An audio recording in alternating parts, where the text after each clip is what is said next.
এই কুরবানি সংক্রান্ত বিষয়ে দুইটা পয়েন্ট শুধু আমি আপনার কাছে উল্লেখ করব। মানে কুরবানিটা কি এটা আপনি অন্তর থেকে অনুধাবন করার চেষ্টা করেন। এটা না বোঝার কারণে আজকে কুরবানি নিয়ে কত রকমের প্রশ্ন, কত রকমের সংশয় আপনার মধ্যে তৈরি হয়েছে। কুরবানি মূলত এটা এমন একটা ইবাদত যেটা আল্লাহ সুবহানাহু ওয়া তাআলা বছরে একবার আমাদের জন্য সুযোগ করে দিয়েছেন। এই সম্পর্কে কি নেকি আছে আল্লাহ বলেননি, তার রাসূলও বলেননি। জেনে নেন, একটা হাদিসও সহির মর্যাদায় পৌঁছেনি যে কুরবানি করলে এই নেকি, পশম ওজন করা হবে না, চামড়া ওজন করা হবে না, রক্ত ঝরা হবে না, কি হবে, একটা হাদিসও সহি মর্যাদায় পৌঁছেনি।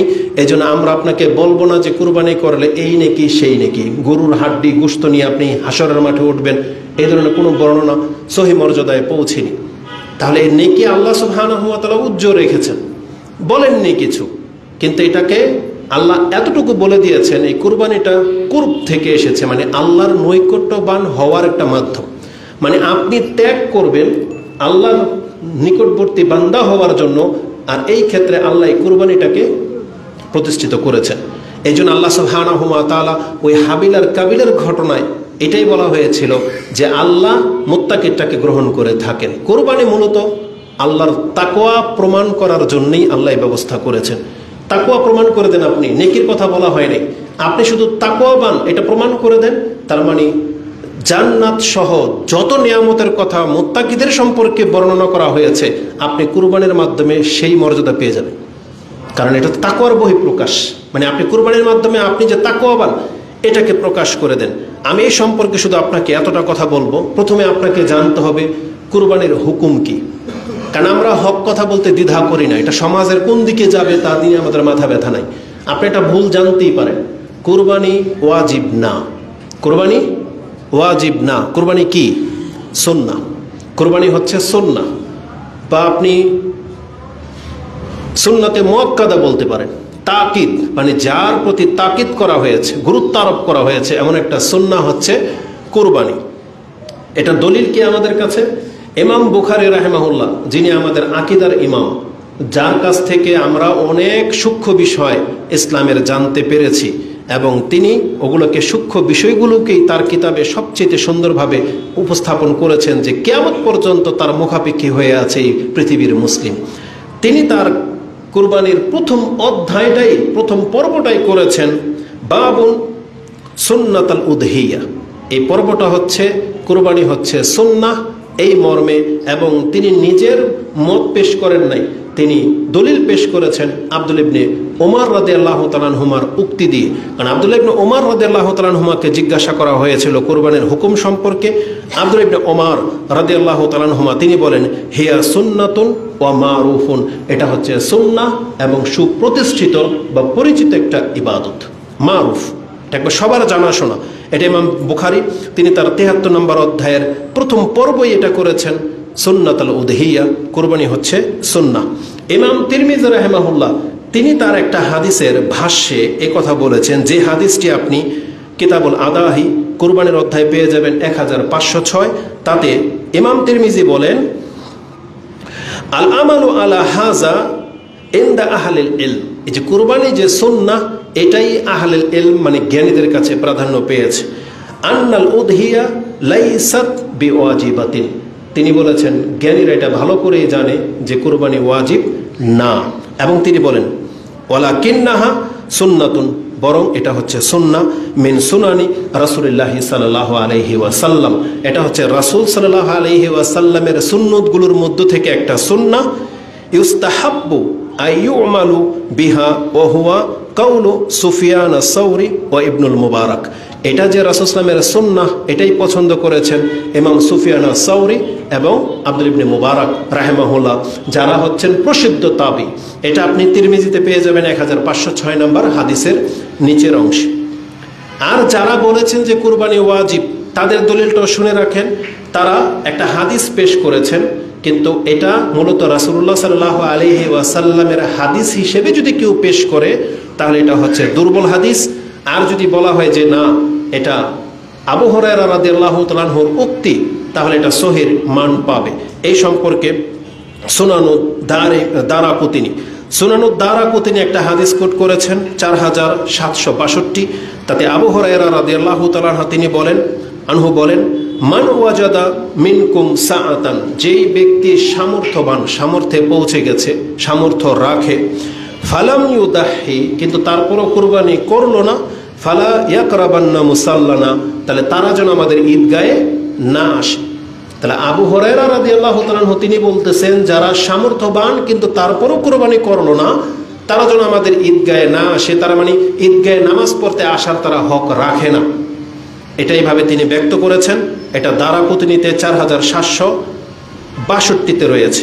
এই হাদিস দিয়ে ওয়াজিব প্রমাণিত হয় না যারা বলেছেন, কেন? তারা বলেছেন এই হাদিসের মধ্যে একজন বর্ণনাকারী আছে আব্দুল্লাহ ইবনু আইয়াশ, তিনি হচ্ছেন দুর্বল রাবি। তার সম্পর্কে আবু দাউদ ও ইমাম নাসাই তাকে দুর্বল বলেছেন, মানে দুইজন ইমামের কাছে এই ইবনু আইয়াশ হচ্ছে দুর্বল। আর বুলুগুল মারামের ব্যাখ্যায় বলা হয়েছে এই হাদিসের সনদ মারফু নয়, মানে এটা রাসূল সাল্লাল্লাহু আলাইহি ওয়াসাল্লাম পর্যন্ত পৌঁছায় না, তবে এটা হচ্ছে আবু হুরায়রা রাদিয়াল্লাহু তাআলা উক্তি, মানে মওকুফ হিসেবে শুদ্ধ। যদিও এটাকে রাসূলের হাদিস হিসেবে নাও নেওয়া হয়, যদি আবু হুরায়রা রাদিয়াল্লাহু তাআলা উক্তি হিসেবে যদি নেওয়া হয় তাও কিন্তু গুরুত্ব কম না, কারণ আবু হুরায়রা রাদিয়াল্লাহু তাআলা হচ্ছে জ্ঞানীদের মধ্যে একজন, যিনি হচ্ছেন আমাদের সালাফ সাহাবায়ে কেরাম এবং জ্ঞানীদের মধ্যে লিস্টেড তিনি একজন। এজন্য তার ফতোয়াকে ফেলে দেওয়ার মতো না।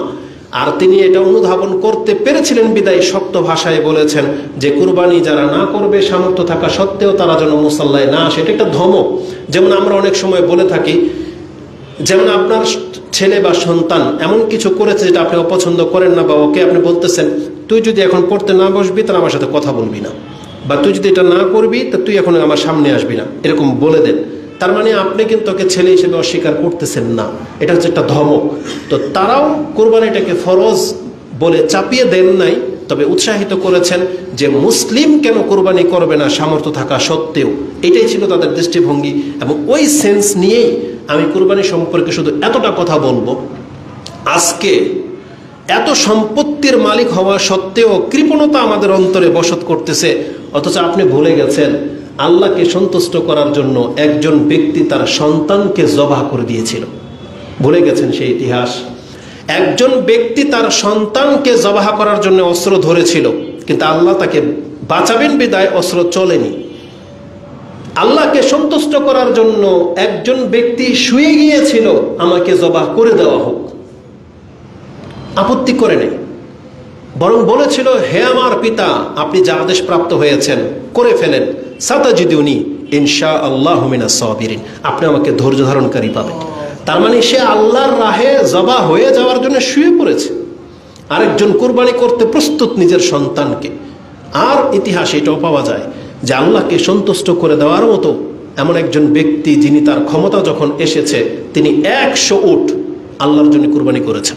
তিনি হচ্ছেন আমাদের নবী মুহাম্মদুর রাসূলুল্লাহ সাল্লাল্লাহু আলাইহি সাল্লাম। এটা আমরা সবাই জানি যে বিদায় হজে রাসূলুল্লাহ সাল্লাল্লাহু আলাইহি সাল্লাম 100 উট, তার মধ্যে নিজের হাতেই তিনি 73টা বা 79টা উট নিজের হাতে একা জবাহ করেছেন।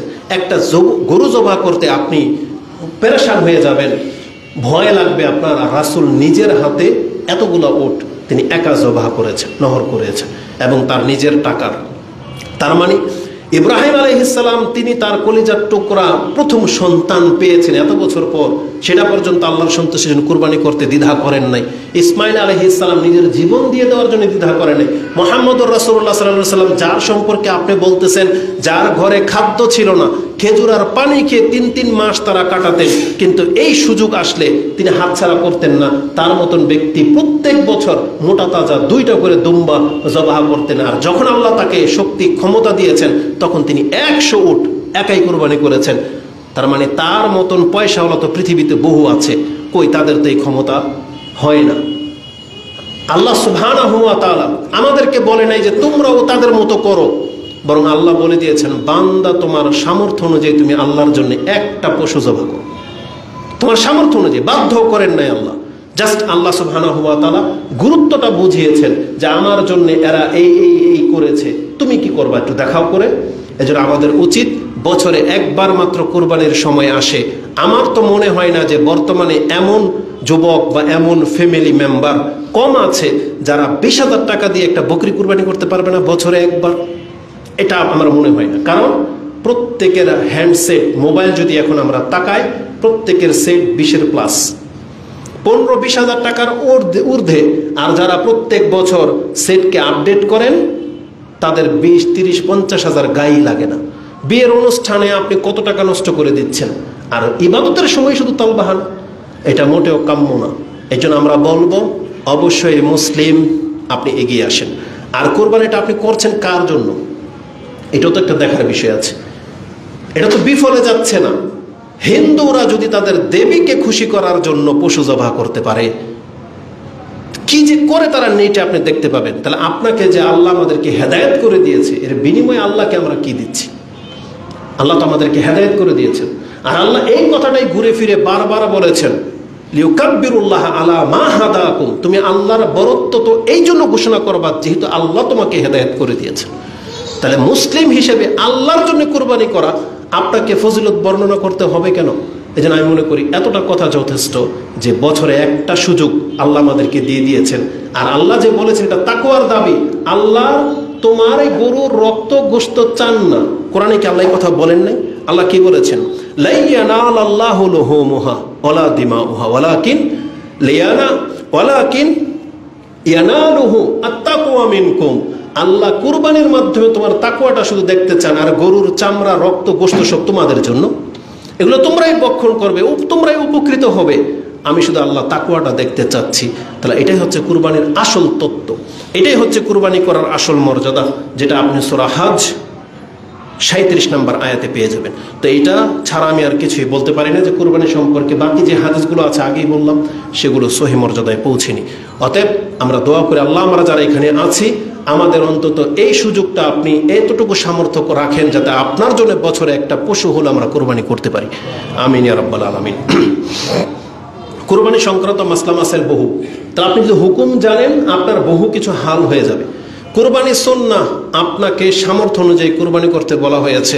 ইসলামের আরেকটা মর্যাদা হলো আল্লাহ বলেছেন কেউ যদি তার এবং তার পরিবারের পক্ষ থেকে একটা বকরি যদি জবাহ করে, একটা বকরির দাম কত? 1 বছরের একটা বকরি আপনি 10,000 টাকার মধ্যে পেয়ে যাবেন। 10 থেকে নিয়ে যত উপরে যাবেন তত বেশি, কিন্তু 10,000 হলে আল্লাহ নেকির ক্ষেত্রে কার্পণ্য করেন না, কিন্তু আপনি কুরবানির ক্ষেত্রে কার্পণ্য করতেছেন। লোকে কি বলবে যে এই এত বড় বিল্ডিং এর মালিক একটা বকরি কুরবানি করছে, তাই না? এজন্য আপনি হয় ভাগে যাচ্ছেন, না হয় কুরবানি দিচ্ছেন না। এটা একটা হীনতা, এটা একটা অজ্ঞতা। বরং আপনি লোকচক্ষুকে কেন ভয় করেন? আজকেও পৃথিবীতে আরব দেশে কোটিপতি কি কম আছে? আপনি খোঁজ নিয়ে দেখেন তারা গরু কয়জনে দেয়? বরং তারা দুম্বা দেয়, বকরি দেয়, যেটা তাদের দেশের পশু। আমরা গরুতে কেন যাই? যেহেতু আমাদের দেশের বকরির সংখ্যা কম, সেই জন্য। কিন্তু আপনার জন্য এটা সহজ অপশন। আপনার দরকার নেকি? সমাজ কি বলল? লোকচক্ষুকে আপনি লজ্জা কেন পান? বিয়ে বাড়িতে রান পাঠাইতে হবে, এটা কোথাকার কুরবানি? বরং আপনার নেকির দরকার। কে বকরি খায় না, না খায় বলে কি অনেকে গরু বকরির গোশত খায় না বা গরিবরে কি দেবে, এটা বাহানা আপনার। আপনি মাহরুম হয়ে যেয়েন না। যেখানে একটা বকরি জবাহ করলে আপনি আপনার পরিবার সহ নেকি পেয়ে যাচ্ছেন, তারপরও কেন তো কার্পণ্য? আর যদি শখই জাগে তাহলে গরু দিবেন তো দেন, ভাগে হলেও দেন, ভাগে হলেও দেন, কারণ আপনাকে কুরবানি করতে হবে। এটাই হচ্ছে মূল কথা। আল্লাহ আমাদের কাজকে সহজ করুন, আমিন। এখন যেহেতু কুরবানি করবেনই, অনেকে মনস্থর করেই ফেলেছেন আগামী জুমা আসার আগেই হয়তো পশু কেনার এটাই উপযুক্ত সময়। পশু কেনার ক্ষেত্রে মাত্র 2টা কথা আমি আপনাকে বলবো। এক, আপনি ভুলে যেন না আল্লাহর জন্য কুরবানি করবেন, অতএব আপনার টাকা হালাল হতে হবে। আপনার টাকা হালাল হতে হবে, কারণ আল্লাহ সুবহানাহু ওয়া তাআলা হারাম অপবিত্র কোনো কিছু গ্রহণ করেন না। এটাই স্পষ্টভাবে আল্লাহ জানিয়ে দিয়েছেন, ইন্নাল্লাহা তাইয়্যিব লা ইয়াকবালু ইল্লা তাইয়্যিব। আল্লাহ পবিত্র, আর পবিত্র সম্পদ, পবিত্র কিছু ছাড়া আল্লাহ গ্রহণ করেন না। তাহলে প্রথম শর্ত হচ্ছে হালাল হতে হবে। দ্বিতীয় শর্ত হচ্ছে টাকা তো হালাল, কিন্তু আপনি একটা রুগ্ন যেমন তেমন বাজারে পেয়েছেন একটা বকরি না জবাহ করে দিবেন না, এটা হওয়ার না। বরং যেহেতু আল্লাহর জন্য আপনি কুরবানি দিচ্ছেন, এই জন্য আপনার সামর্থ্যের মধ্যে সবচাইতে সুন্দর যেটা চোখে লাগবে, যেটাকে এই উদ্দেশ্যে লালন পালন করা হয়েছে, এমন পশুকে আপনি চুজ করবেন। টাকা বাঁচানোর জন্য গোয়াল থেকে এটা ধরে আনছে এরকমের কুরবানি করবে না, যেটা প্রত্যেক বছর আমরা দেখতে পাই যে গরুর হাটে সংকট, পশু নাই। আমরা দেখেছি 3 জনে ধাক্কা দিয়ে গরুটাকে নিয়ে আসতে পারতেছে না হাটে, কারণ ওর ওঠার মতন ক্ষমতাই নেই, হাড্ডি বেরিয়ে গেছে। এমন পশু নিয়ে আসতেছে আল্লাহর জন্য কুরবানি করার জন্য। কি মনে করেন? সুবহানাল্লাহ। আবার কত মিথ্যুক এ প্রতারক ব্যবসায়ী আছে, এখনো 2 বছর হয় নাই গরু, এখনো বছর ওই বকরির দাঁত পড়ে নাই, 8 মাসের 9 মাসের বকরি সে কুরবানির জন্য বাজারে তুলেছে, আর এগুলি কাস্টমারকে সে মিথ্যা প্রতারণা দিয়ে বেচে দিচ্ছে। ধর্ম নিয়ে তামসা। এটা কি আপনার গোশত খাওয়ার বকরি? তাহলে প্রত্যেকটা ব্যবসায়ী এই যারা গরু বকরি পালন করেন, আপনি কিয়ামতের মাঠে কত বড় মিথ্যুক হয়ে উঠবেন যে তার একটা কুরবানিটাকে আপনি নষ্ট করে দিচ্ছেন এই সামান্য কিছু টাকার জন্য। এটা হওয়ার না। এই জন্য অবশ্যই যারা বেচেন তারা শিওর হয়ে বেচবেন যে বকরির দাঁত উঠেছে কিনা, গরুর 2 বছর হয়েছে কিনা। এটা না করলে টাকা আপনার জন্য হালাল হবে না। তো পশুর জন্য 2টা মূলনীতি। এক, পশু হালাল টাকার হতে হবে, আর পশুটা একটা সুন্দর হতে হবে। এই সম্পর্কে চমৎকার একটা কথা শোনেন। আমরা তো কোরআন হাদিস পড়ি না। আল্লাহ সুবহানাহু ওয়া তাআলা একটা আমভাবে একটা আয়াত বলেছেন, যেটা আপনি সূরা হজের 36 কি 32 নম্বর আয়াতে পেয়ে যাবেন। আল্লাহ বলেছেন, যালিকা ওমাই ইউআযযিম শাআইরাল্লাহ ফাইন্নাহা মিন তাকওয়াল কুলুব। যারা আল্লাহর নিদর্শনকে মূল্যায়ন করে, আল্লাহ বলতেছেন এটা তো তার অন্তরে যে আল্লাহ ভয় আছে, আল্লাহ ভীতি আছে, এটাই তার প্রমাণ। যেমন আল্লাহর শায়ের হচ্ছে দাড়ি রাখা। এখন দাড়ি সুন্নত না ফরজ, এগুলো নিয়ে তর্কে আপনি জড়ান নাই। কেন রাখলেন? এটা নিদর্শন, এটা আল্লাহওয়ালা চিনা যায়, বা এটা রাসূল সাল্লাল্লাহু আলাইহি ওয়াসাল্লামের সুন্নাহ, এটাতে আল্লাহর নিদর্শন রয়েছে, মানে এটা আল্লাহর বিধান। যারা এইটাকে কেন্দ্র করে রেখেছে সেই ব্যক্তির অন্তরে যে আল্লাহর ভয় আছে, এটা তার প্রমাণ। কারণ যালিকা ওয়া ইউআযযিম, যে ব্যক্তি আল্লাহর নিদর্শনগুলোকে মূল্যায়ন করে, হাতটাকে টুপি, এটা আল্লাহর নিদর্শনের অ্যাডভার্টাইজ। কারণ আমরা যে মুসলিম, এটা তার প্রমাণ। এই টুপিওয়ালা যতদিন বেঁচে আছে তার প্রমাণ আছে মুসলিম বা ইসলাম ধর্ম আছে। এটা একটা শায়ের। তেমনি কুরবানি। আব্দুল্লাহ ইবনে আব্বাস, আমরা যদি আমাদের সালাফদের থেকে ব্যাখ্যা না নিতাম, আমাদের বিবেক ওই পর্যন্ত যেত না। এই আয়াতের তাফসীর ইবনে কাসির তিনি আব্দুল্লাহ ইবনে আব্বাস থেকে ব্যাখ্যা এনেছেন, যালিকা ওয়া ইউআযযিম শাআইরাল্লাহ, আল্লাহর নিদর্শনকে মূল্যায়ন করা। তিনি বলতেছেন পশুর ক্ষেত্রে কি হবে বলেন, তিনি বলেছেন আল ইস্তিসমান, 3টা গুণ বলেছেন, ইস্তিসমান, ইস্তেহসান ও ইস্তেজাম। তিনি বলেছেন আল্লাহর জন্য যে পশুটা কুরবানি করা হবে সেটা হতে হবে মোটা তাজা, সেটা হতে হবে সুন্দর, অনেক সুন্দর, আর সেটা হতে হবে বড়। এজাম, ইস্তেজাম বলা হয়েছে। তার মানে অবশ্যই যে পশুটাকে কুরবানি করার যোগ্য করে প্রস্তুত করা হয়েছে, একবারে তেলতেলে, দেখতে সুন্দর, গোলগাল, মানে কোনো জায়গায় ডেবে নাই, হাড্ডি বেরিয়ে যায় নাই, এবং যেটা বড়, যার যত সামর্থ্য আছে সে তত বড় কুরবানি করবে, এটার তার ব্যাখ্যা করা হয়েছে ইবনে কাসিরে পেয়ে যাবেন। এবং ইমাম বুখারী রাহিমাহুল্লাহ তার কিতাবুল আদাহির 7 নম্বর পর্বে উল্লেখ করেছেন, আবি উমামা তিনি বলেন, কুন্না নুসাম্মিনুল উদহিয়া বিল মদিনা, আমরা মদিনাতে পশুগুলোকে কুরবানির উদ্দেশ্যে মোটা তাজা করার কাজ করতাম। তার মানে খাসভাবে কিছু পশুকে মোটা তাজা করা হতো। এবং তিনি বলেছেন ওয়াকানাল মুসলিমুনা ইউসাম্মিনুন, আর মুসলিমরাও এই পশুগুলোকে মোটা তাজা করার কাজ করত। তার মানে যারা লালন পালন করত তারা এই উদ্দেশ্যে লালন পালন করত যে এগুলো আল্লাহর জন্য কুরবানি হবে। এই জন্য মুসলিমদের উচিত বেছে বেছে গরু কোরবানি করা, বেছে বেছে পশু নেওয়া। যা তা কোরবানি করবেন না, সামর্থ্যের মধ্যেই কিন্তু দেখে সুন্দরটা নেবেন, ছোট হোক কিন্তু সুন্দর হইতে হবে। টাকার মান অনুযায়ী যেটা বেটার আপনার সাথে মিলে যাবে ওটা নেন। কারণ এটা গোস্ত কতটুকু হবে, গোস্তের সাথে ওই কুরবানির গরুকে কম্পেয়ার করলে চলবে না। এই জন্য যারা প্রস্তুত করে গরুকে তৈরি করেছে তাদের কাছ থেকে নেন। রাসূলুল্লাহ সাল্লাল্লাহু আলাইহি সাল্লাম বলেছেন মূলনীতির একটা হলো লা তাসবাহু ইল্লা মুসিন্নাতান, তোমরা 2 দাঁত বিশিষ্ট পশু ছাড়া জবাহ করবে না। মানে দুধের দাঁত পরে উঠলে 1 বছর সময় লাগে, বকরির জন্য আর গরুর জন্য 2 বছর সময় লাগে। উটের দিকে আমরা যেতে চাচ্ছি না, কারণ উটের দরকার নেই আমাদের এই মাসলা, এটা যাদের জন্য তারা জেনে নেবে।